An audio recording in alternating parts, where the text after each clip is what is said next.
Señor, abre mis labios, y mi boca proclamará tu alabanza. Himno. Llorando los pecados tu pueblo está, Señor. Vuélvenos tu mirada y danos el perdón. Seguiremos tus pasos, camino de la cruz, subiendo hasta la cumbre de la Pascua de luz. La cuaresma es combate, las armas, oración, limosnas y vigilias para el reino de Dios. Convertid vuestra vida, volved a vuestro Dios, y volveré a vosotros. Esto dice el Señor. Tus palabras de vida nos llevan hacia ti.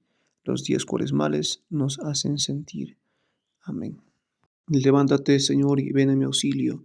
Salmo 34. Pelea, Señor, contra los que me atacan. Guerrea contra los que me hacen guerra. Empuña el escudo y la adarga. Levántate y ven a mi auxilio. Di a mi alma, yo soy tu victoria. Y yo me alegraré con el Señor, gozando de su victoria.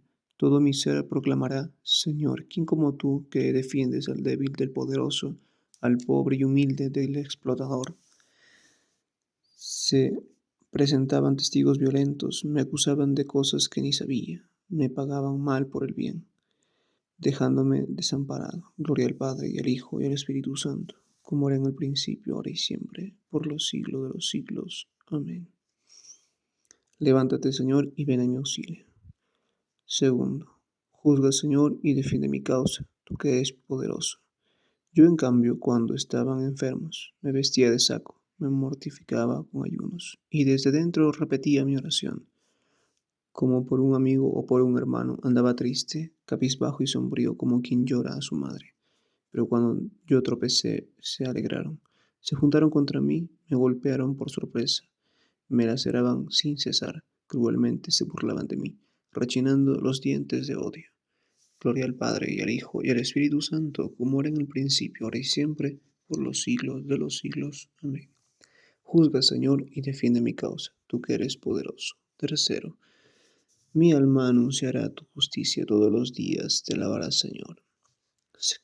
Señor, ¿cuándo vas a mirarlo? Defiende mi vida de los que rugen, mi único bien de los leones. Y te daré gracias en la gran asamblea, te alabaré entre la multitud del pueblo. Que no canten victoria mis enemigos traidores, que no hagan guiños a mi costa, los que me odian sin razón. Señor, tú lo has visto.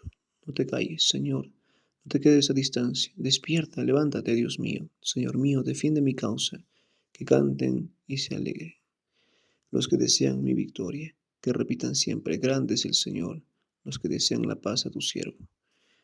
Mi lengua anunciará tu justicia, todos los días te alabará. Gloria al Padre y al Hijo y al Espíritu Santo, como era en el principio, ahora y siempre, por los siglos de los siglos. Amén. Mi lengua anunciará tu justicia, todos los días te alabará, Señor. Convertíos al Señor, Dios vuestro, porque es compasivo y misericordioso. Primera lectura de la carta a los Hebreos. Si alguno se hace perfecto por medio del sacerdocio levítico, pues en él se basa la legislación dada al pueblo, ¿qué falta hacía que surgiese otro sacerdote en la línea de Melquisedec y que no se llame de la línea de Aarón? Porque cambiar el sacerdocio lleva consigo forzosamente cambiar la ley, y ese de que habla el texto pertenece a una tribu diferente, de la que ninguno ha tenido que ver con el altar. Es cosa sabida que nuestro Señor nació en Judá, y de esa tribu nunca habló Moisés tratando de sacerdocio. Y esto resulta mucho más evidente si surge otro sacerdote a semejanza de Melquisedec, que lo sea no en virtud de una legislación carnal, sino en fuerza de una vida imperecedera, pues está atestiguado, tú eres sacerdote eterno, según el rito de Melquisedec. Es decir, por una parte se deroga una disposición anterior, por ser ineficaz e inútil, pues la ley no consiguió hacer perfecto nada, y en cambio se introduce una esperanza más valiosa, por la cual nos acercamos a Dios. Aquí no falta además un juramento, pues aquellos fueron sacerdotes sin garantía de juramento. Este, en cambio, por el juramento que le hicieron al decir, el Señor lo ha jurado y no se arrepiente, tú eres sacerdote eterno, según el rito de Melquisedec, señal de que Él, Jesús, es garante de una alianza más valiosa. De aquellos ha habido multitud de sacerdotes, porque la muerte les impedía permanecer, como éste en cambio permanece para siempre. Tiene el sacerdocio que no pasa. De ahí que puede salvar definitivamente a los que por medio de él se acercan a Dios, porque vive siempre para interceder en su favor. Y tal convenía que fuese nuestro sumo sacerdote, santo, inocente, sin mancha, separado de los pecadores y encumbrado sobre el cielo. Él no necesita ofrecer sacrificios cada día, como los sumos sacerdotes que ofrecían primero por los propios pecados, después por los del pueblo, porque lo hizo de una vez para siempre, ofreciéndose a sí mismo. En efecto, la ley hace a los hombres sumos sacerdotes llenos de debilidades. En cambio, las palabras del juramento posterior a la ley consagran al Hijo perfecto para siempre. Responsorio. Cristo no se confirió a sí mismo la dignidad de sumo sacerdote, sino aquel que le dijo: tú eres sacerdote eterno según el rito de Melquisedec. Cristo no se confirió a sí mismo la dignidad de sumo sacerdote, sino aquel que le dijo: tú eres sacerdote según el rito de Melquisedec. En aquellos fueron sin garantía de juramento. Jesús, en cambio, por el juramento que le hicieron al decirle: tú eres sacerdote según el rito de Melquisedec. Segunda lectura del Tratado de San Fulgencio de Ruspe, obispo, sobre la regla de la verdadera fe, a Pedro. En los sacrificios de víctimas carnales que la Santa Trinidad, que el mismo Dios del Antiguo y del Nuevo Testamento, había exigido que le fueran ofrecidos por nuestros padres, se significa ya el don gratísimo de aquel sacrificio con el que el Hijo único de Dios, hecho hombre, había de inmolarse a sí mismo, misericordiosamente por nosotros. Pues según la doctrina apostólica se entregó por nosotros a Dios como oblación y víctima de suave olor. Él, como Dios verdadero y verdadero sumo sacerdote que era, penetró por nosotros una sola vez en el santuario, no con la sangre de los becerros y los machos cabríos, sino con la suya propia. Esto era precisamente lo que significaba aquel sumo sacerdote que entraba cada año con la sangre en el santuario. Él es quien en sí mismo poseía todo lo que era necesario para que se efectuara nuestra redención, es decir, Él mismo fue el sacerdote y el sacrificio, Él mismo fue Dios y templo, el sacerdote por cuyo medio nos reconciliamos, el sacrificio que nos reconcilia, el templo en el que nos reconciliamos, el Dios con quien nos hemos reconciliado. Como sacerdote, sacrificio y templo actuó solo, porque aunque era de Dios quien realizaba estas cosas, no obstante las realizaba en su forma de siervo. En cambio, en lo que realizó como Dios, en la forma de Dios, lo realizó conjuntamente con el Padre y el Espíritu Santo.